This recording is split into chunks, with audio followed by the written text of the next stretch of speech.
Start.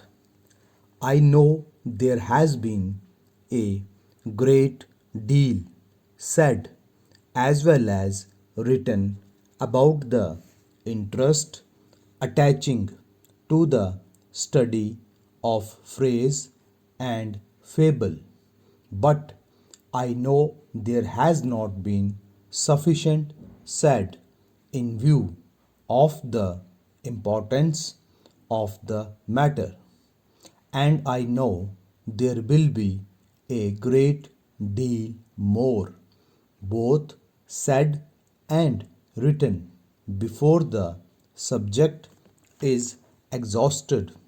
Stop.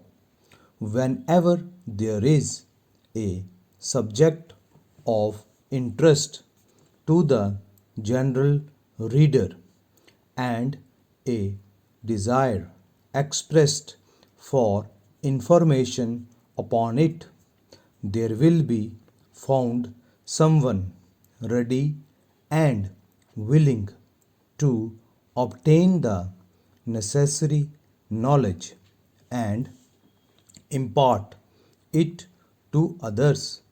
Stop.